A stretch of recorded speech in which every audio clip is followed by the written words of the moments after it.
I am joined again today by Dr. Karlo Broussard, who is the author of many books, staff apologist at Catholic Answers, lecturer and speaker, official in so many ways. He gives tons of talks about the faith, but most recently, what we're here to talk about is he has defended a PhD dissertation on the topic of divine immutability and the variability of creation, a Thomistic reconciliation. So, for the first time on the Classical Theism podcast, I get to introduce you as Dr. Karlo Broussard. Karlo, welcome back to the show. Hey, John, it's so great to be with you, man. I tell you what, you've been soaring in the heights of the intellectual realm.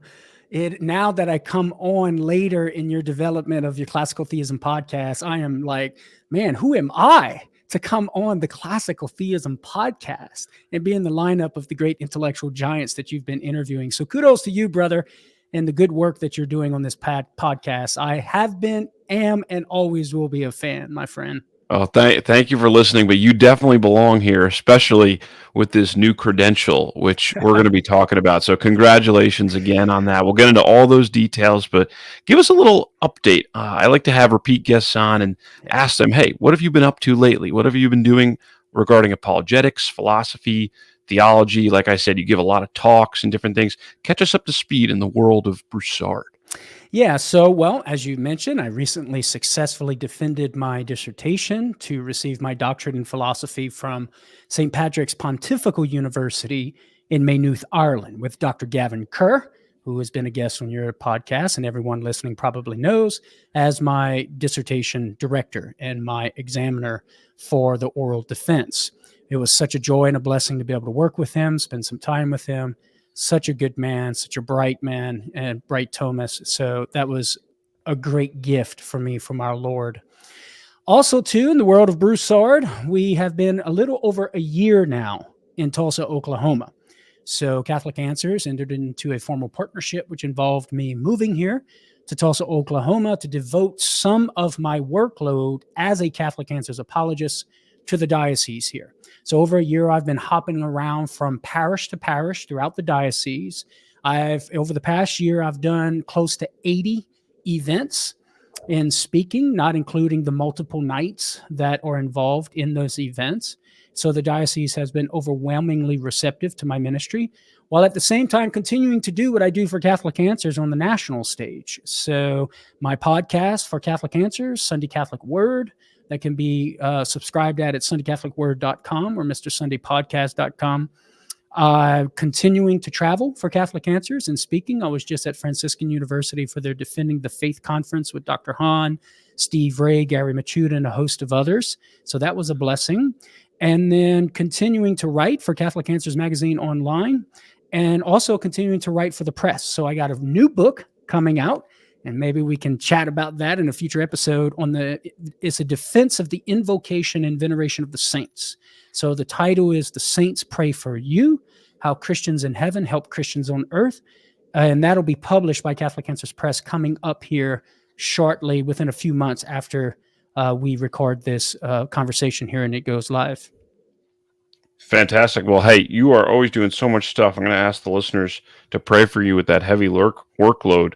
But yeah, congrats on that new book too. So we'll have to talk about that when it's out on the intercession of the saints. Absolutely. It's impressive that even though, doing all those events, doing all that research, you were still able to complete this dissertation all along the way. And it is definitely God's grace working in you and through you to make that happen.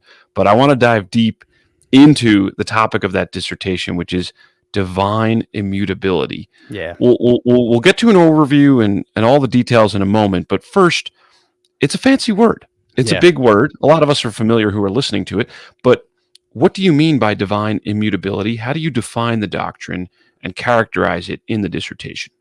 Yeah, so divine immutability is the belief that God cannot change within himself. There cannot be any change within God's being whatsoever. And in my dissertation, John, I define and argue for what I call a strong view of divine immutability in contrast to a weak view of divine immutability. So the strong view of divine immutability that I argue from Thomistic principles and Aquinas' argumentation is that there can be no change within God's intrinsic being whatsoever, regardless, irrespective of any and all relations, whether we're speaking of God's being relative to this created order, some other created order, or no order whatsoever, that God would remain entitatively, intrinsically the same without any variation or change within his being whatsoever. That's contrasted with what I call in the dissertation a weak view of divine immutability, which entails the idea that God, and some would argue that Aquinas's doctrine of divine immutability would only involve this view of divine immutability, which I argue against, that God is unchangeable or cannot change only relative to this created order. Given his eternal single act of divine volition, regardless of the variation of effects within this created order, he does not change. But that God could possibly be different if he were to have willed a different order of providence. And so I argue against that weak version of divine immutability and argue in defense of the strong view of divine immutability and employing Aquinas's lines of reasoning and the metaphysics of divinity that he articulates to justify that claim. Because that's the whole purpose and the point of the dissertation, is to try and argue for God remaining the same, and he cannot change in principle, regardless if he wills this order of providence, some other order of providence, or no order of providence whatsoever. Hence, divine immutability and the variability of creation, a Thomistic reconciliation. I'm focusing on arguing to preserve divine immutability in the face of the variability of creation. Or some philosophers will reverse it and try to preserve freedom in the face of divine immutability when confronted with divine immutability. Here in my dissertation, my focus is to argue in defense of divine immutability when confronted with this other classical theistic doctrine, namely God's freedom to have done otherwise. And so that's what I'm arguing for the compatibility for. That's a good clarification right off the bat, because there are some classical theists who I think unnecessarily have said our view just forces us to bite a bullet and say that, well, actually, creation couldn't have been different. And Right. God had to sometimes they'll put it in a way where God had to make everything possible. And it's just like it was necessary that he created a plurality of of worlds, some grand multiverse, or even necessary that he created this world, but that he must have done it and that he wasn't really free. I don't like that view. That's not the Thomistic view. That's not the traditional Catholic view. And so it's nice to see that you're defending both the doctrine that God does not change in his intrinsic being, and that he was free to have created otherwise, or creation could have been otherwise, or could have had variability to it if God so did that. Yeah. So let's get into some of the defense. Well, actually, first let's stick with the overview still. So that's what divine immutability is. Mhm. How did you structure the overall defense? Lay out, for us your outline, if you could. Yeah, sure. So what I do in chapter 1 is I basically argue for this strong view of divine immutability. And I do that by looking to St. Thomas Aquinas as my guide and employing his line of argumentation from God being pure actuality, God being absolutely simple, and God being absolutely perfect. And so, given these conclusions that we arrive at about God in this metaphysics of divinity, it logically follows that God not only in fact does not change, which would be one way of trying to spin divine immutability, but rather God cannot change in principle. He cannot be different than what he is now in any way whatsoever in principle. So from pure actuality, in sum, John, it's basically if a thing changes or is subject to change, well, then it has potentiality. And the potentiality there is understood as passive potentiality, right? And then premise 2, but God has no potentiality, understood their passive potentiality, given the conclusions that we arrive at from, say, Thomas's first way for God's existence, from motion, arriving at God as pure actuality. And so therefore the conclusion, God does not change, nor is he subject to change. So that's an argument for divine immutability from God being pure actuality. Secondly, from absolute simplicity, premise one is basically if a thing undergoes change, well, then it's composed. Premise two, but God is not composed in any way whatsoever. And then, so therefore, God does not undergo, nor can he undergo change. And then finally, from absolute perfection, the idea there is whatever is changed does not have being according to the total power of being. Whatever's changed doesn't have being according to the total power of being. It's going to be limited. It's going to be restricted. It's going to be bounded in some way, shape, or form. Premise two, but God has being according to the total power of being. And so therefore the conclusion, God cannot change. So that's a summary of the arguments that I put forward, derived from St. Thomas Aquinas, for divine immutability, from pure actuality, absolute simplicity, and absolute perfection. Now, of course, in the dissertation, I take each of those premises and offer lines of argumentation to substantiate, justify, or defend each of those premises in order to show the truth of the conclusion. But at least that's sort of a summary of the arguments that I employ following St. Thomas. No, that's big. And I think so. This is what listeners should understand. This is a metaphysical case. This is a philosophical case for divine immutability, even from natural reason. Like you say, you're arguing from the fact that God is pure actuality, that he is absolutely simple, or that he's absolute perfection, and laying those arguments out. I'm just curious, though, even though it's not the subject of the dissertation, why else might we believe this doctrine? Do we have other support in addition to this metaphysics, especially if we're Catholics? Yeah. So I was waiting to see where you were going there. I was beginning to think of other philosophical lines of argumentation, but you shifted gears to another set of evidence to substantiate that claim. So not only do we have the natural light of human reason by way of these lines of argumentation, but we also have the authority of the magisterium, right? So we have the Catholic Church teaching infallibly in a variety of different locations and sources throughout history that God cannot change, that he is immutable. And so we can believe this, and I document all of the magisterial references in the dissertation, that we can believe this as Catholics on account of the authority of the magisterium.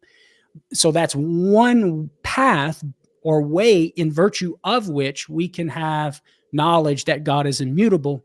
But even for those who don't have the magisterium of the church, or who don't rely upon it for a way of knowing divine immutability, you can know it by the natural light of human reason. And of course, we could look to sacred scripture by way of divine revelation itself. James tells us in the New Testament, as well as Micah in the Old Testament, that God does not change.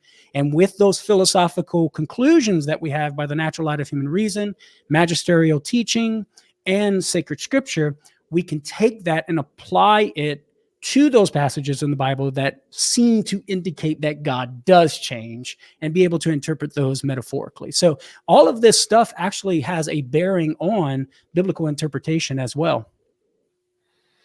All right, so let's dive back into the. I appreciate you entertaining that tangent there. I want to dive back into the heart of the dissertation, though, the metaphysics, the philosophy, because I think it's important for Catholics in the pew to know. Even if they don't have all this philosophical analysis, they can take it on good authority. What Scripture says, what the Church has brought to us, is that it is true that God does not change. But a lot of people have levied objections at this doctrine. So before we get into some of the specific ones, can you just give us maybe a few of the big ones that you deal with in your dissertation? What have been some of the touchstone objections to a strong doctrine of divine immutability?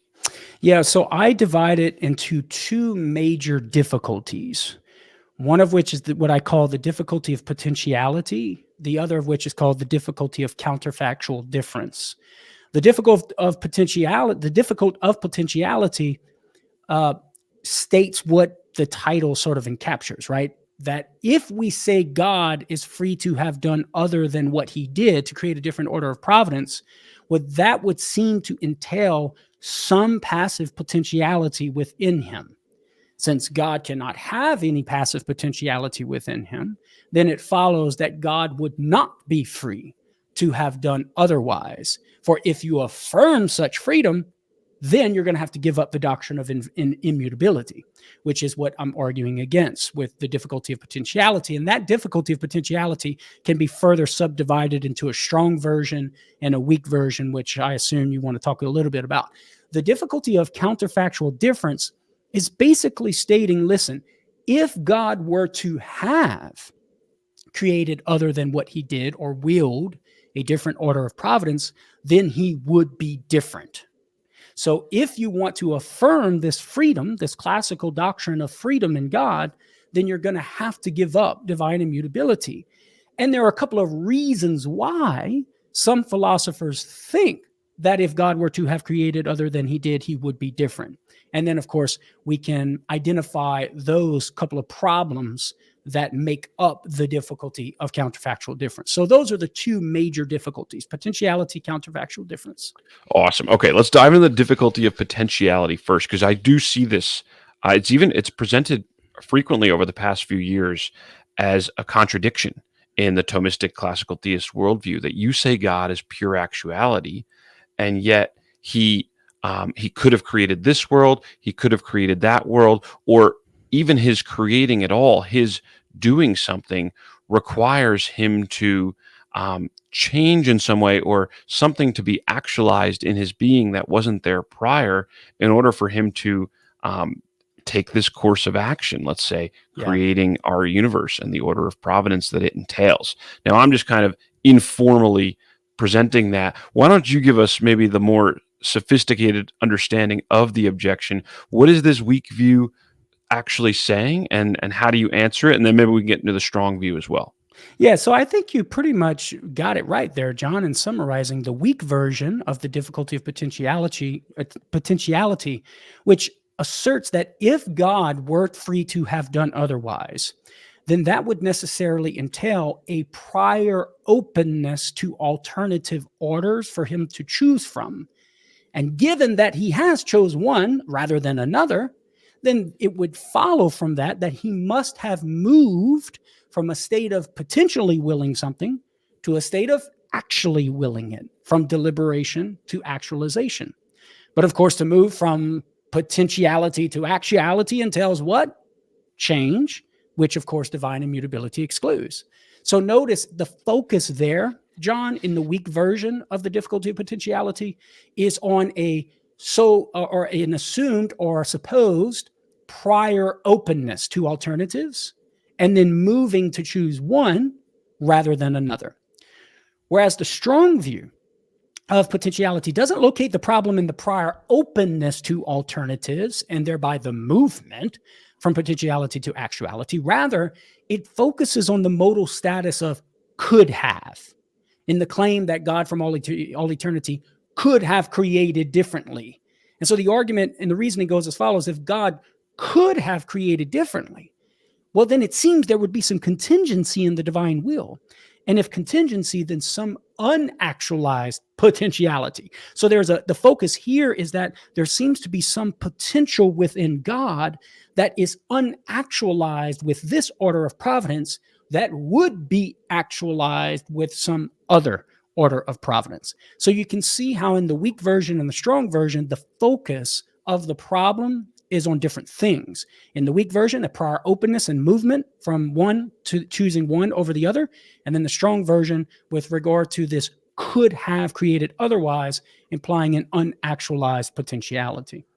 Oh, that was crisp. That was so clear, Karlo. I really appreciate you coming on to talk about this after your dissertation, because I can tell that you've studied this for a while, and I'm feeling the weight of the objection, the way you've put it. Yeah. That's not a straw man. This is a seemingly very strong argument against the doctrine. So that being said, can you explain how do you answer it? How would you go about addressing the weak version and then the strong version?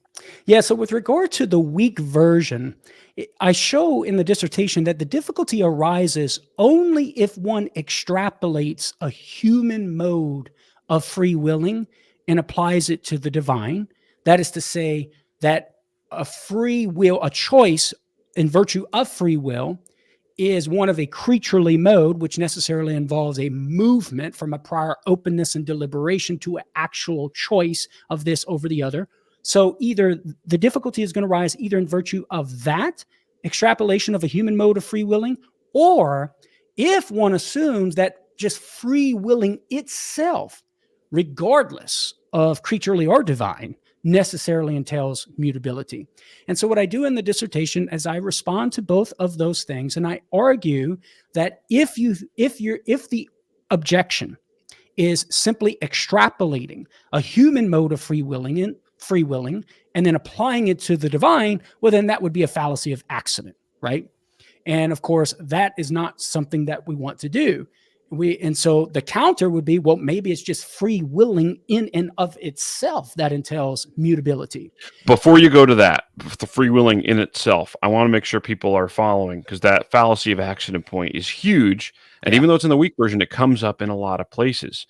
So the notion is you can't assume that this creaturely mode of free will, how we conduct ourselves, right, necessarily applies to how God exercises his free will.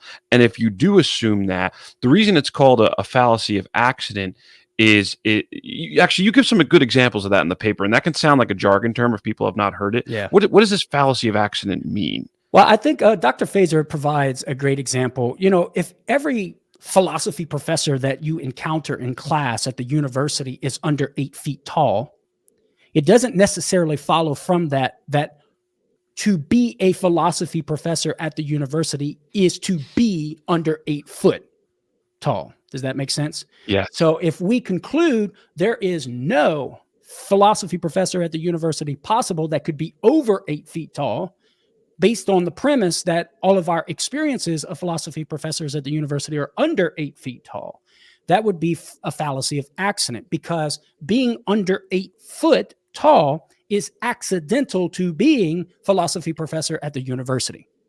And so you can see that there very well could possibly be a philosophy professor at the university who is over 8 feet tall. And so that similarly here, all of our experience of free willing is having a prior openness to alternatives and choosing one over the other, which does involve an actualization of a potential. But to conclude that that must be the case for all free willing, that would be to assume that free will necessarily entails this sort of mutability. Otherwise, you're ascribing to God something that's accidental.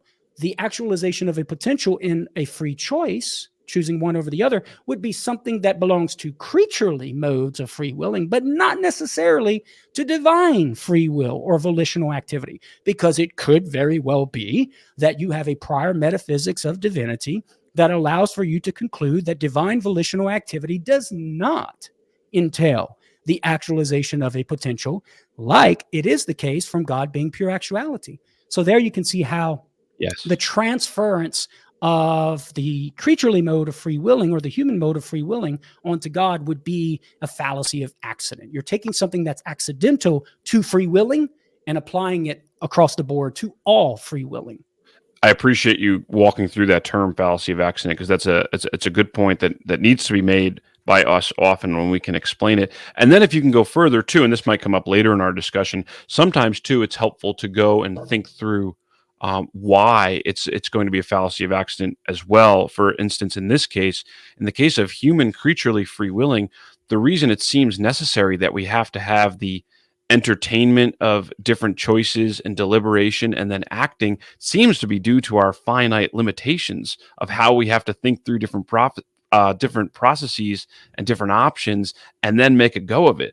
But if God truly is the infinite, unlimited act of understanding all that could possibly be understood, well, he doesn't need to think it through. He already knows it, so to speak. He is that perfect act of self-knowledge. And then his activity could be more of a basic, immediate, and direct form, not requiring any intrinsic motion or thought processes. And we can talk about that a little bit further, but I want to allow you to articulate the strong version itself. So the strong version says that it's free willing itself that requires change, and or maybe just re-articulate that for us, and then how do you answer that? Yeah, so the free willing itself requiring change is still within the weak version. Oh, okay. Yeah, so this idea is, listen, if God's free to have created other than he did, then necessarily he would have had to be open to the prior alternatives and choosing one over the other. So this is not just assuming the creaturely mode of free willing. It's actually asserting, no, free will necessarily entails that.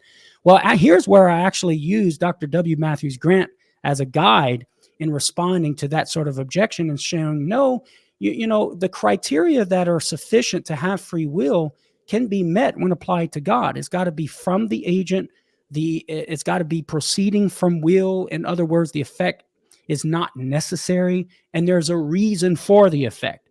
And all of those three criteria, as I articulate in my dissertation, can be met when applied to the divine volition. It is up to God to bring about some effect. He is the agent bringing about the effect, the principle in virtue of which the effect of the created order comes about. And as I argue in the dissertation, that effect does not come about necessarily, yet it comes about freely, because God does not create necessarily. God creates freely, and there's lines of argumentation to justify that claim, and that there's a reason for God to bring about this created order or any created order, and that is the manifestation of his divine goodness. And I talk about that. And so as W. Matthews Grant articulates these three criteria, which seem sufficient for articulating free will, can be applied to God and met by God's divine volitional activity, and none of those criteria necessarily or logically involve some sort of passive potentiality. And so therefore, we're able to conclude that free willing, considered in and of itself, doesn't necessarily entail or have wrapped up within it some sort of passive potentiality and therefore change. That's well understood. I like these answers. So categorizing it, the weak view or the weak objection from potentiality, we have the first way, the first notion that it proceeds from a prior open. God would be changing because he has a prior openness and moves from potentiality to actuality. And you said that's a fallacy of accident, because just because we act that way doesn't mean that God has to act that way. And then the analysis of free willing itself shows that you don't need to assume that the creature doing the free willing is mutable intrinsically, because you can show these conditions or criteria for free willing are met in the case of the divine volition, and that's where you go through Grant's different conditions. Yeah, but we haven't. One quick clarification there is that yes. we would say that the volitional act does necessarily involve change for the creature, but we can extrapolate and apply volitional activity to the divine, given the prior metaphysics, and deny the necessity of change. And so because the criteria that need to be met for sufficiently having free will and freely willing something rather than necessarily are met when applied to divine volitional activity. So it's not volitional activity that necessitates change, it's the creaturely mode of volitional activity that necessitates change, or the creaturely, because action follows being, right? So the being, the esse creatum, is that which is going to demand or necessitate the change in the volitional activity, precisely because the volitional act is not identical to the substance, but is an accident, which of course necessarily involves a relation of potency and act. Important clarification. And at some point, maybe towards the end, if there's time, maybe one of the listeners wants to ask, you might have to give us a mini glossary of some Latin phrases that you had to use in this dissertation, because I feel like there's a handful that when I was perusing different aspects, I'm like, oh, that's an interesting Latin phrase. That's an interesting Latin phrase. And, like you just used one there, and it'd be good for listeners to have a handle on that. But let's go to this strong view, the modal status itself. Could you just re-explain what was that objection? And that strong view. Yeah, the strong view says, hey, when you say God could have created otherwise, that seems to imply that there's some unactualized potentiality within God. So we're still swimming in the waters of potentiality here. That's still an issue or a problem, right? But in this case, the locus of the problem is in this sort of unactualized potency that would be actualized, and therefore God would be different entitatively if he were to have created differently. And so that's sort of the strong version of the difficulty of potentiality. But as I point out in my dissertation, John, I respond there by showing this difficulty arises if and only if God has a real relation with creation. Because the only way for God to have some unactualized potential relative to some effect that he's not bringing about, which entails that if he bring about that effect, then that unactualized potential would be actualized. That can only be true if God has a real relation to that effect. That is to say, that there is something in God in virtue of which he is related to that effect or has an order to that effect. But of course, I spend the entire chapter 2 of the dissertation, which is at the heart of my argument, that God does not have a quote unquote real relation with creation. And what we mean by that is not that God's relation with creation is false or that God's relation to creation is not true or just made up. No, what we mean by that is that there is no feature in God in virtue of which we can truthfully predicate the relation of God. Rather, the foundation for that truthful predication of the relation of God to creation is in the effect, in the creature. That is the dependence of the effects being on God. And so that's why we can truthfully say God is creator. God is related to creation. But that relation, as I point out in chapter 2 of the dissertation, is what, following St. Thomas Aquinas, is one of reason, but it's still truthful because the foundation for the truthful predication is in the creature's dependence upon God as its source of being. And so in the strong version of potentiality, it assumes in its objection that God has a real relation with creation. But of course, God doesn't have a real relation with creation. So I argue in chapter 2. And so therefore, the strong version of potentiality falls apart. And then secondly, John, I respond by focusing on this idea of God's ability to have done otherwise. It doesn't necessarily entail passive potency, but it only entails what we call active potency. That is to say, when applied to God, we're simply saying God is a principle of action, but a principle in virtue of which creatures can be brought about. But God, as a principle of action, doesn't have to move from a power to actually utilizing that power, for his power is identical to his volitional activity.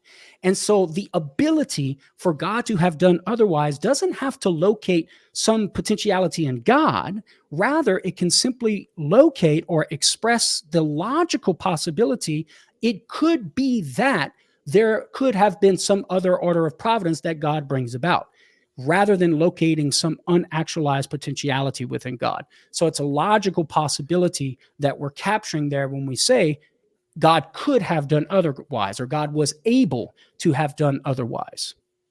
This really needs to be a book. This really needs to be a book, Karlo, because what I love is that in articulating that defense and also pointing us back to what you called chapter 2, you have to go through all these important distinctions and analysis of concepts that constantly have come up on this podcast over the years, and in discussions of objections to classical theism. Just understanding, okay, what are the different types of relations?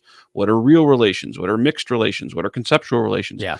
Wait, you're saying there's different kinds of potency? There's passive potency. There's active potency. And so people who read this work, or hopefully in future, if it's in book form, people who dive into this, they're not just getting answers to objections to divine immutability, but they're shoring up that metaphysical groundwork as they work through. And actually, just a personal question: was that part of the joy of this project for you? Was it getting into those details of some of these concepts? Absolutely, brother. I had so much fun writing. I must say, I had so much fun writing the dissertation and being able to geek out. I felt like I was just I felt like I was on the Classical Theism podcast when I was writing the dissertation. I had you in mind, John. I was thinking of the Classical Theism podcast. And I will say, to be honest, all cards on the table here, brother, it was the conversations listened to, and, along with my research and just normal research, that inspired me to write my dissertation on this topic, given the conversations that we've had, the conversations that you've had with other scholars on the show. Is our mutual dialogues with Pat Flynn as well. Absolutely. That's what inspired me, right? And prompted me to do this dissertation. And so I want to thank you, John. I should have put you in a little footnote there. Well, and the you acknowledgement are things. welcome. The gift, the biggest thank you gift I've ever gotten is the ability to be able to read this and look at this because Yeah. it's super super well done, and you organized the different folks who have commented on these different issues. Because I will tell you, I think like I one day I'm like, okay, I really got this idea nice and clear. Active potency, passive potency, and then a couple weeks later, I'm like, "Oh shoot! I forgot how to make this distinction well." Or real Amen to relations, mixed that. relations, and then it's like you're running around to different papers and different articles and different comments, but you had to kind of synthesize Exactly. all of the best Thomists Yeah. on these issues, and so that's really a gift to us. Yeah, thank you for that. And that's exactly what I intended to do with the dissertation, which, by the way, I have submitted it to Oxford University Press for publication in book form with the recommendation of Dr. Gavin Kerr and W. Matthews Grant. So, crossing the fingers, hopefully it'll get published there. We'll see what happens.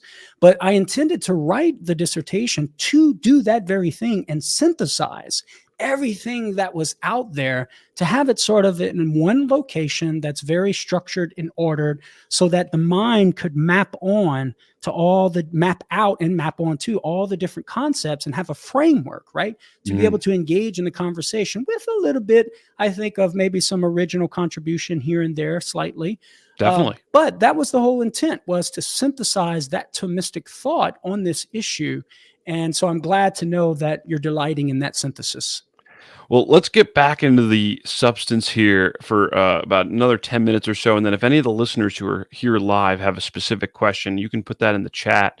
The gist of your question, too. If anybody show up and you want to be pulled up on the screen as well, I could bring you on stage here. But just type your question in the chat first if you have one for Karlo. But the two other problems that you discussed, Karlo, well, actually, the next one. So, we did a lot on the Yeah. difficulty of potentiality, and then there's the difficulty of counterfactual difference. How Mhm. do you segment that one into different problems? Yes. So there are basically two reasons that give rise to the difficulty of counterfactual difference, the idea that if God were to have created otherwise, he would be different than he is now. The first reason is the Thomistic doctrine of the identity of God's acts with his being. So I call this the identity problem. So the idea is, given the identity of God's acts with his being, which is all over the corpus of Thomas's writings, it seems that if God were to have willed, which is an act, a different created order or no created order at all, well, then he would be different, right? And so, but that's going to be a problem for the divine immutability. So the identity problem is one of the versions of the difficulty of counterfactual difference. And then the other problem is what I call the specification problem, which arises from Aquinas's action theory that a difference of objects makes a difference of species in actions. So I am willing to talk to you right now in this interview that this object of having a conversation is specifying the volitional activity that I'm engaged in right now, in contrast to the object of writing my dissertation, which specifies a different volitional act, the act of writing versus the act of speaking. And so if we affirm this action theory principle that a difference of objects makes a difference of species and actions, and God were to have created a different order of providence, willed a different order of providence, which entails a different object of the divine volitional act, well, then it would seem that the divine volitional activity would be specified differently if he were to have willed a different order of providence, and thereby would be different if Mm. he were to have willed a different order of providence. And so that's what I call the specification problem, which was, I must admit, probably the most fun to deal with, because that's sort of the most unique problem that I was able to find in the literature that not too many have dealt with. Well, and it's a sophisticated objection too, and it's strong in the sense that it's really leveling an internal critique of the Thomistic worldview, because we're That's right. taking a medieval principle. We're saying, hey, it's not us that are analyzing action this way, us postmodern philosophers, whoever is making the objection. But it's you, Thomas, that say an Right. act is specified by its object. And I Yeah. think that's going to have a lot of weight to it. Whereas some of the other objections, real like we talked about earlier, can sometimes just stem from an anthropomorphic conception of God, where they're saying, okay, God really has to just be and do things the way that creatures do them. And those objections, we can kind of sometimes even shrug them off, though we should always explain them, but we don't feel them as heavily as, wait a minute, this is rooted in a Thomistic principle that you hold to.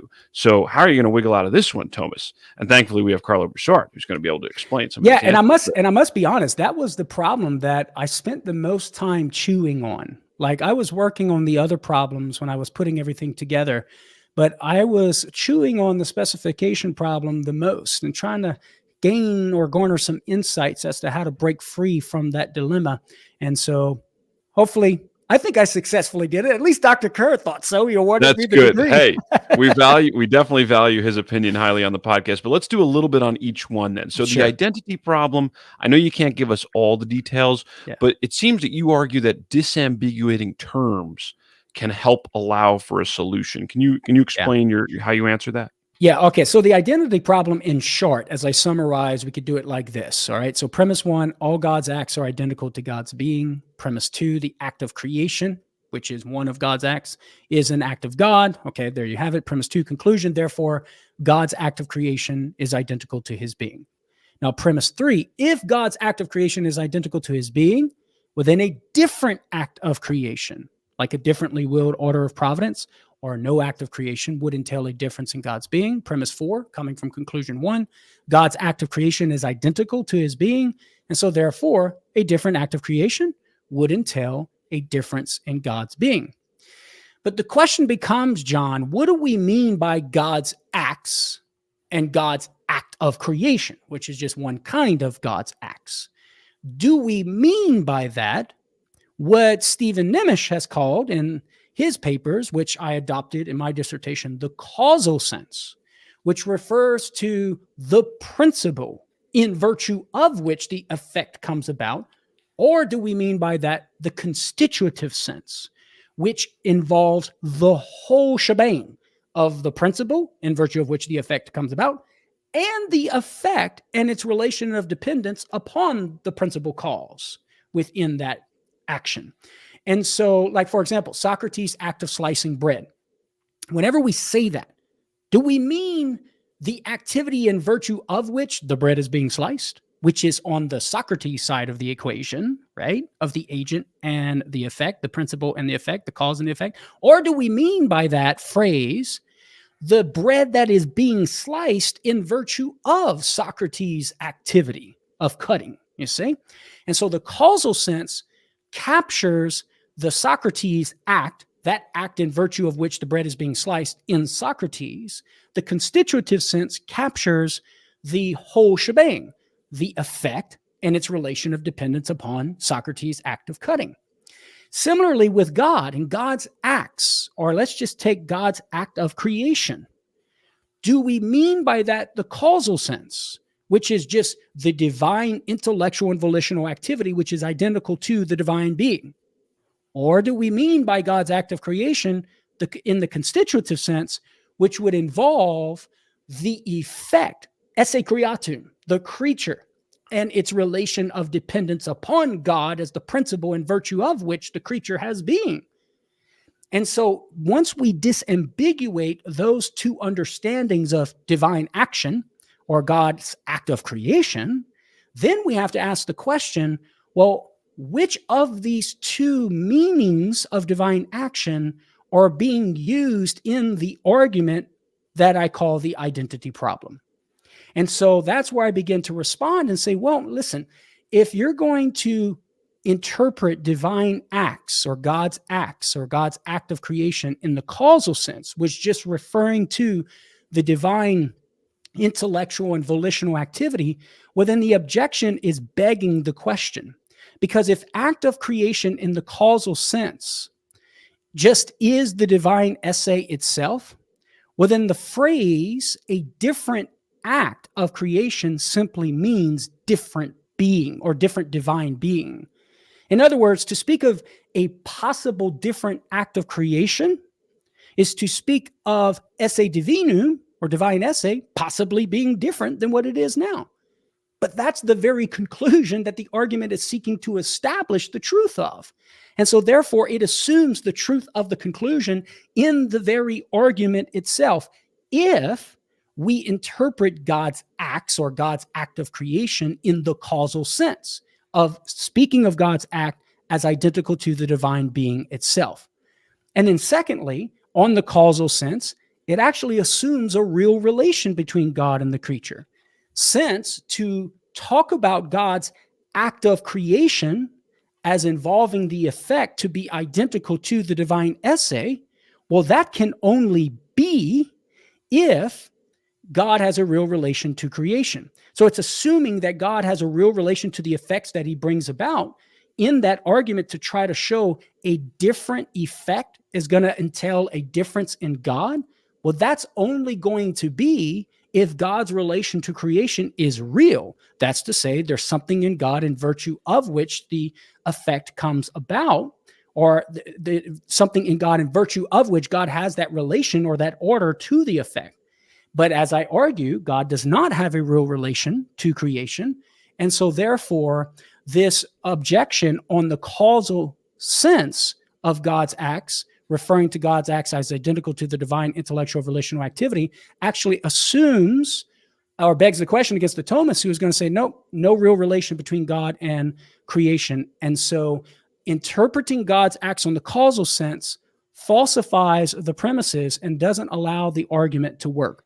And so that's how I would respond to the interpreting of God's acts on the causal sense. That is to say, if this objection from the identity problem is viewing God's acts, which are identical to God's being, on the causal sense, that is to say, God's acts just is divine esse, the divine intellectual and volitional activity, just God's being itself, well, then it's either going to beg the question or be guilty of circular reasoning in the argument, or it's going to wrongly assume a real relation, which we have arguments to deny. What if they say they mean the constitutive sense? Yes. Okay. So if they interpret God's acts or God's act of creation on the constitutive sense, which simply means God plus the effect and the effect's relation of dependence on God, which, by the way, John, your good friend, our good friend, Dr. W. Matthews Grant, interprets divine acts. He views divine acts and speaks, I should say, of divine acts in this constitutive sense. If the identity problem or the argument from the identity problem is interpreting divine acts or the act of creation in the constitutive sense, which involves the effect plus its relation of dependence upon God, well, then it's equivocating on God's acts and God's act of creation in premises 1 and 3 of the argument, which we would deny as Thomists, because we would say, well, wait a minute. If you're interpreting God's acts in the constitutive sense in premise 1, when you say all of God's acts are identical to God's being, well, then we would deny that. We would deny premise 1, because as Thomists, following Aquinas, if God's acts are being spoken of in the constitutive sense, which involves the effect and its relation of dependence upon God, that is not identical to God's being. Why? Because no effect can be involved in the very intelligibility of God's being. God's being cannot be dependent upon the effect, given the prior metaphysics of divinity as pure actuality, absolute perfection, absolute simplicity. And so we can simply deny premise 1 in the argument from the identity problem if God's acts are being viewed in the constitutive sense. And so that's at least one way in which we can begin to refute this understanding of the identity problem. No, that's important. I think the theme of that chapter is just clarity on terms can Absolutely. sometimes provide the solution to a metaphysical argument. And you walked us through there, whether they're taking it in the causal sense or the constitutive sense. We have responses to show that the conclusion does not go through on a Thomistic framework and that the identity problem can be answered. I have a quick follow-up on that, and then we'll get to the specification problem, your most fun. The quick follow-up was, I've also heard, and I've not looked into this super recently, but Aquinas talks of creation actively considered and Yes. passively considered.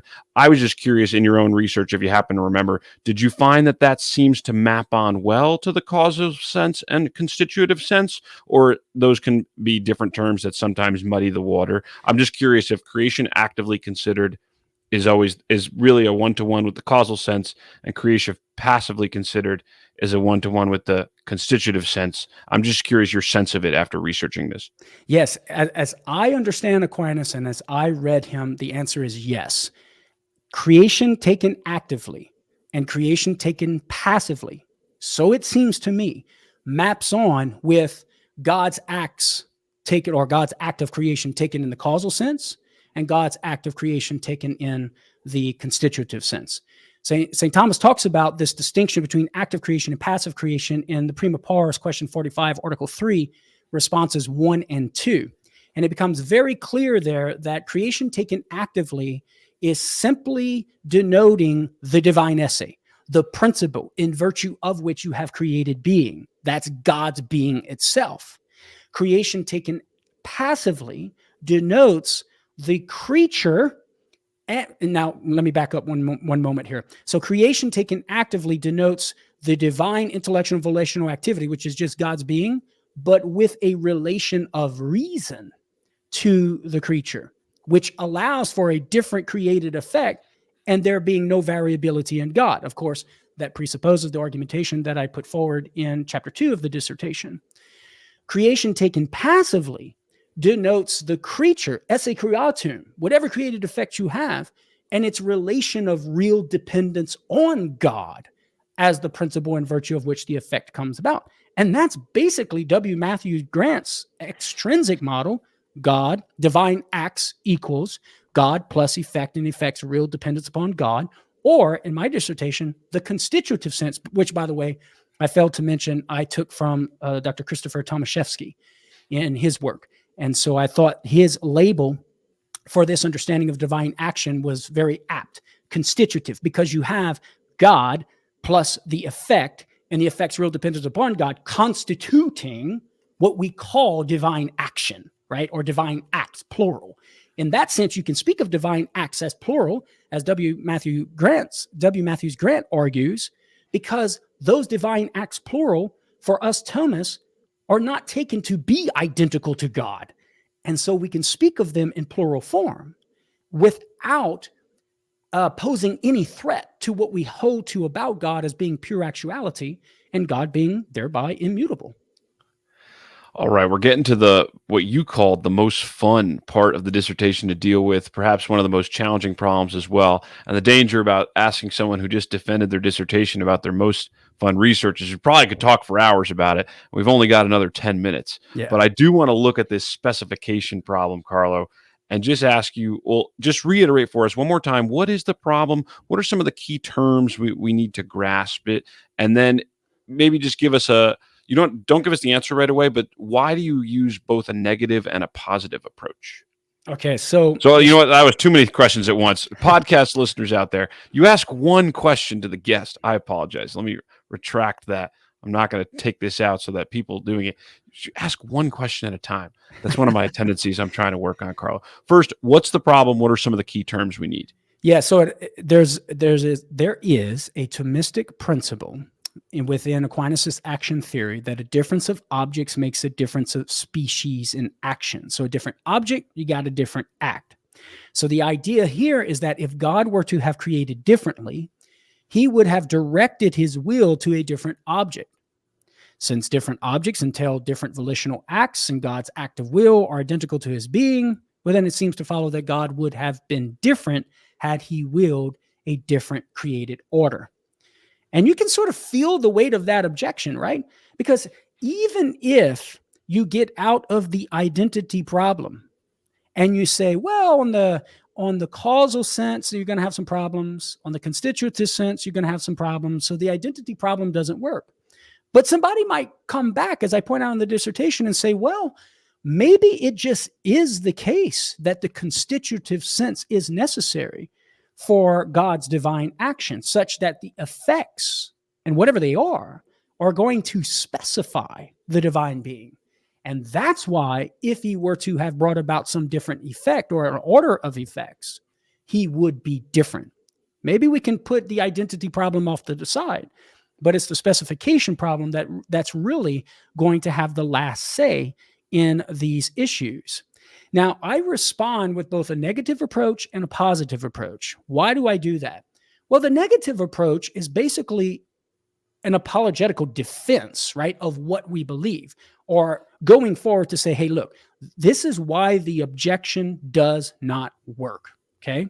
So we have principled reasons to say or to reject this objection from the doctrine of volitional specification. And here are my reasons why. So it's basically diffusing the challenge and showing how the principle of volitional specification, as articulated by Aquinas, is not incompatible with divine immutability.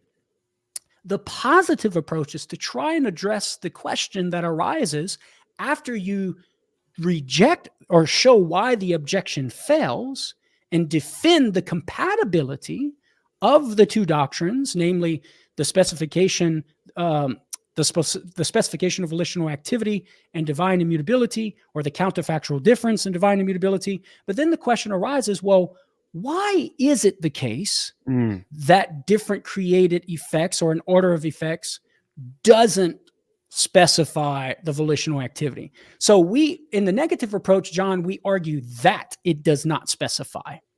But that doesn't give you any intelligibility as to how it doesn't specify. And I so think go ahead. Sorry. And so I was just going to say, in the positive approach to responding to the specification problem, I try to pull from St. Thomas Aquinas and other Thomistic authors who have written bits and pieces on this issue and pull them together to say that there is a way to answer the how question. And the bottom line is that the divine will has a single formal primary object which specifies. That is the divine essence itself. And every other thing willed by God, i.e., the effects, created effects willed by God, are material, accidental, or secondary to the divine willing, such that they fall under the formal ratio of the object of the divine will, which is just the divine essence itself. Thereby, we can conclude that it's the divine essence itself that always, regardless of what effect or order effects comes about, or no effect at all, the divine essence is always specifying the divine willing, because the divine essence just is the divine willing. And so the divine willing is actually ontologically the same, regardless of which effects or no effects come about in virtue of God's volitional act. Okay, we're going to retrace that ground a little bit, because I want to hear that again, and that was really helpful just to have you lay out the different approaches. What I was about to interrupt and say is that I think that's what I was doing earlier instinctively, this negative and positive approach, when we talked about the difficulty of potentiality, and we said, okay, this weak version commits a fallacy of accident. Just laying that out would be like a negative approach, showing that the objection commits this fallacy, and so the conclusion is not required. But then when I was just kind of going on to meander and say, oh, it's because of our finite limitations of mind that we have to deliberate and entertain different things in our head first, and then make a movement and act differently. And when I'm talking about how it seems to be because of our finite limitations, whereas on the other hand, God is the infinite, unrestricted act of understanding everything, he wouldn't have those same limitations, and hence would not have the same need to deliberate, to entertain that we do. Then I'm kind of venturing over into the positive approach. Does that kind of jive with what you're saying? Yeah, I see what you're trying to get at. Although I would articulate I would view what you just articulated as still falling under the negative approach. Okay. Because what you're saying there is, hey, listen, you have a creaturely mode of volitional activity. Given the prior metaphysics of divinity, we have principled reason to deny the transfer of the creaturely mode onto the infinite. And so this is a principled reason to say no to that transfer of the creaturely mode. Now, the positive approach there would be the free will version, right? I see. Of saying, okay, well, we can articulate the sufficient conditions or criteria for free will activity considered in and of itself. And given those criteria can be met when applied to God, we can truthfully and rightfully apply free volitional activity to God. That would be a positive approach in that case. Okay. All right. That's helpful. So back to the specification problem then. If an act is specified by its object, and we hold that God could have created different objects if he wanted to, and then it seems that he could have different And acts yeah, and thereby be specified and differently, thereby right? be specified differently. Yeah, Right. because this is presupposing a whole metaphysics of how objects determine the very actuality of our Mm, volitional act, right? And I employ the metaphysics of how objects of intellectual activity specify the very being, the very mm, actuality of the intellectual action. And the yes. same principles apply to volitional It acts. can sound very esoteric, but it honestly is commonsensical. Just take the action of grasping. What are you grasping? I'm grasping a pencil right now to write some notes so I can better understand these concepts that Carlo's telling us. But then if I grasp a stapler, or I have to grasp a piece of furniture to move it, the ways of my grasping are going to be different, such that like my actuality and my behavior, my action, even though it's all, different ways of talking about grasping, it's actually different based on the object that I'm getting at. That's just kind of my informal common sense way of thinking about it. I'm not saying you should have put that example in the dissertation. I don't know if it would have worked well. But based on all this, then what how do you spell out the negative approach then? What is the negative approach to answering this? Yeah, well, very similar to how we responded to the difficulty of potentiality, right? First of all, you can say, well, wait a minute, you're just kind of operating on creaturely specification, right? A creaturely mode of the specification of volitional activity. And you're too hastily applying it to divine volitional activity, which is sort of has the smell of the fallacy of accident, right? So you could respond in this negative approach that way and say, hey, this is too hastily of a transference of the specification of volitional activity among creatures to the specification of divine volitional activity. So that's what I point out in the dissertation is one aspect of this negative approach in responding to the specification problem. Now, but then the question becomes, well, do we actually have principled reasons to reject the transfer of creaturely specification of volitional activity, or the specification of creaturely volitional activity? And of course, I answered yes. I answered yes. And fundamentally, what we come to, what I point out in the dissertation, is that the creaturely order of volitional specification entails passive potency, which of course, in principle, cannot be applied to God, who is pure actuality. And so the argument goes as follows: premise one, if God's will could be specified by his creaturely effects, like creaturely volitional acts are specified by their objects, well, then God's will would stand in a relation to his creaturely effects that is one of potency to act. But God's will cannot stand in a relation to his creaturely effects that is one of potency of act. And of course, that presupposes the prior metaphysics of God being pure actuality. And so conclusion one, therefore, God's will cannot be specified by his creaturely effects, like creaturely volitional acts are specified by their objects. And here, John, is where I apply it to the whole shebang of the dissertation and the thesis of the dissertation. Premise three, if no creaturely effect that God wills can specify the divine will, then the divine will would remain intrinsically the same if God were to have created a different order of providence. Say that one more time. That was huge, and I want to really grasp it. Given the first argument of premise 1, 2, and conclusion 1, premise 3, if no creaturely effect that God wills can specify the divine will in the sense of volitional specification that Aquinas articulates within the creaturely mode of it, well, then the divine will would remain intrinsically the same if God were to have created a different order of providence. Premise 4, no creaturely effect that God wills can specify the divine will. And that's what I spend this whole section arguing for, right? And so conclusion 2, therefore, the divine will would remain intrinsically the same if God were to have created a different order of providence. So the bottom line is that we have a principled reason to reject the transfer of creaturely volitional specification onto God. Why? Because creaturely volitional specification entails passive potency or relation of potency to act, a mixed relation of their potency to act. But because God is pure actuality and no passive potentiality, it follows that we can block, stop, impede, or say no, right?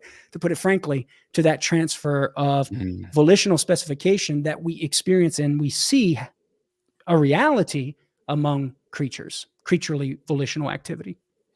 Okay, this is really helpful too, just to learn the dialectics of this too, Carlo, because I'm now discerning or finally understanding there's the negative approach, which can sometimes just be, pointing out a fallacy, pointing out the begging of the question, pointing out something that we don't admit in our metaphysics that our opponents said we have to admit. But then there's this next step of, are there principled reasons behind what you're saying?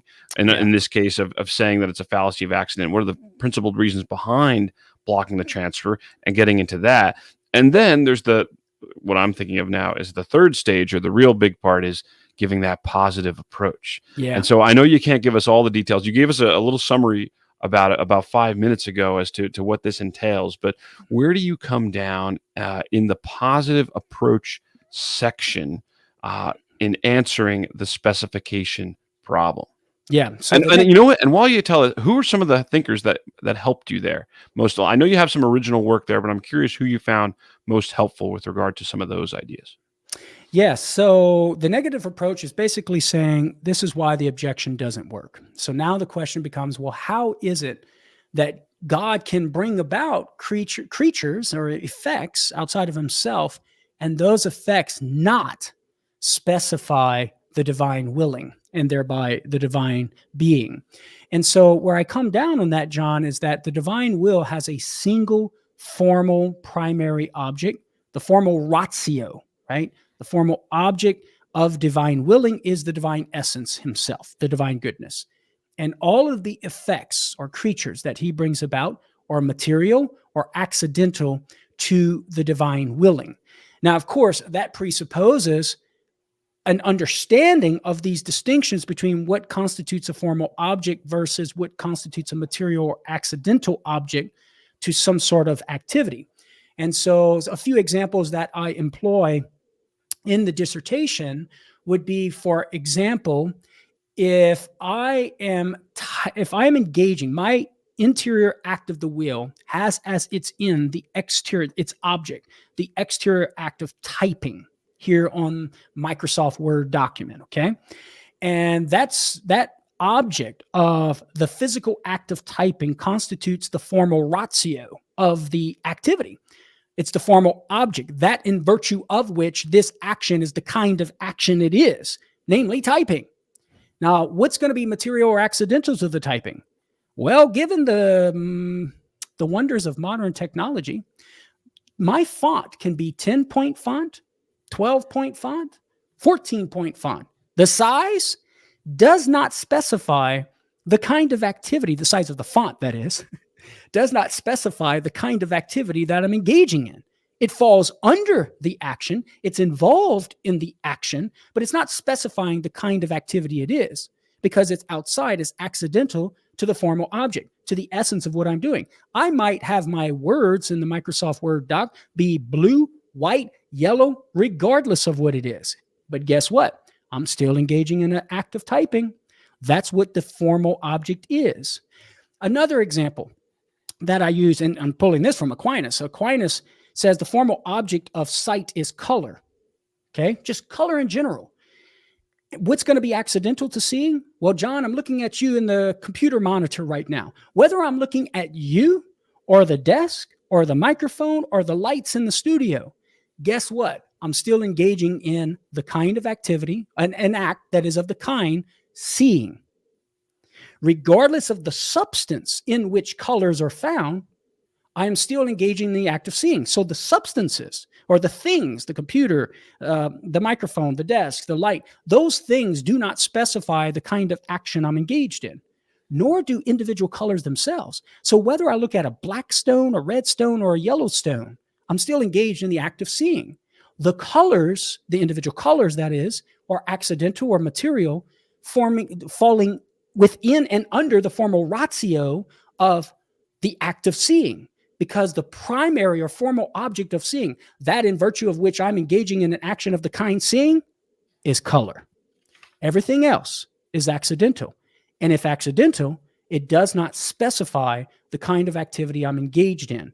Only the formal object does. So what I do in this chapter, in the last chapter of my dissertation, is give principled reasons why the divine essence alone is the formal primary object of the divine willing, and that all other things will, i.e., the creatures that he brings about outside of himself, are accidental or material to the divine willing, and thereby, although falling within and under the divine willing, it fits within the formal ratio of the divine self-correspondence, to where it does not specify the actuality of the divine willing, because the formal object in virtue of which the divine actuality is of the kind divine willing is the divine goodness or essence itself.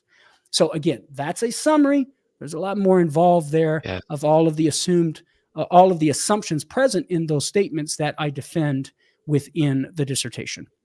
That was a really interesting walkthrough, and perhaps to summarize that summary, it seems the Thomistic principle, an act is specified by its object, is actually being clarified metaphysically to mean that an act is specified by its formal object. Yeah. And then you go on to show how that applies and what the formal object is in the divine case, and that helps us to find a solution. So I think that is really well done, Karlo. I look forward, and we'll definitely ask the listeners to continue to pray for your work, and we hope that it becomes a book that we can one day hold in our hands. But anything else you wanted to let us know about this before we say goodbye today? I want to give you a chance. Let us know any closing thoughts, or maybe just share a little bit about what it felt like to finally finish the dissertation and defend it. Maybe give us a little insight into what that was like, and then let the listeners know where can they go to find out more about your work before we say goodbye. Yeah, so with regard to what it was like, of course, there's always a breath of fresh air, knowing that you've accomplished it, that you've climbed Mount Everest, that you have achieved the goal. But then, of course, as fallen human beings that we are, that fear of having to now live up to it begins to set in, right? Or at least the calling and sort of the invitation that, oh, now I got to live up to it. I'm not just a student anymore. I got to make sure that I can defend this PhD now, right? And live up to it. So that's sort of the feeling. And I will be honest, John, that given this, in God's infinite wisdom and his divine providence, it was a natural progression for me. It wasn't like, in the trenches, stressed out, and then finish, and then now relief of the burden. It was more of a natural progression for me. So it wasn't that much of a sense of a relief of a burden. It was just like, okay, shift gears. Now we're on to the next thing, So, and that was a grace in my particular life circumstances that God ordered it as such. And I'm super grateful for that. Oh, you know what? Sorry, before you say where to find out more about your work too, I was going to ask, because there's people listening to this show who might be students looking forward to their own master's or PhD dissertations one day. Any tips that you have for them having gone through this whole process, things that helped you out, or new things you learned as far as how to conduct good research and put things together? Is there anything you picked up along the way that you might share, or just encourage some of those younger students out there who want to do this themselves one day?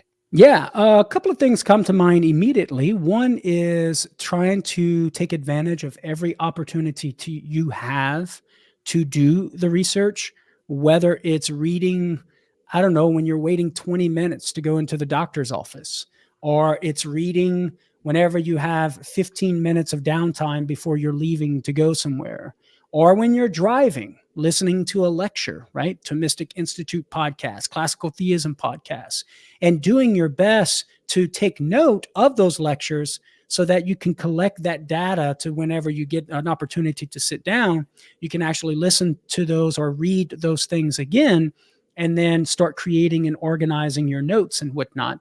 So that's what I would recommend for that. Also, too, just corresponding with good friends who geek out in philosophy. I mean, this dissertation came about from our conversations, right, John? And so, you and Pat Flynn and the host of the team at Catholic Answers, and corresponding with them and bouncing ideas off of them, that was very helpful in my research. And of course, having a study buddy and a research partner who can share with you articles and things that they come across relevant to the topic that you might not have come across. That was extremely helpful. And you're included in that, John, and sending me some stuff to research. And so that's what I would recommend for that. That was great. No, that was great, because I will say it can be all consuming when you're in that research process. And for the listeners out there, I happen to know Karlo is very disciplined. Like he was saying at the top of the show of all the stuff that he gets done, but he is, sticking to it. No, the minutes of the day are not wasted. And I think that is just a great mindset when you're doing something, especially this important and that requires, so much effort and time, to try to put those minutes to work in different ways that you can. Like you said, it might have to become an all-consuming project for a bit while you're writing it. But then, when you're done with it, you can revisit it in a little more leisurely pace. But Karlo, before we go, where should listeners go to find out more about your work? And then we'll say goodbye. Yeah, so everything I do, John, is at Catholic.com, Catholic Answers. But also, I try to host all of the work I do for Catholic Answers at my website, KarloBroussard.com. But unfortunately for your listeners and viewers, I don't do social media. So I'm not on social media interacting with everybody. So that is not the way to get in contact with me. But they can follow my work at KarloBroussard.com and Catholic.com. Fantastic. Well, I will link to all of that in the show notes page. Joe, who was listening live, Karlo said he's going to be praying for your work, and he thanks you for all your great work. I, too, thank you for all of this, and thanks again for joining us today. It's been a blast. Absolutely, John. I look forward to the next time, my friend.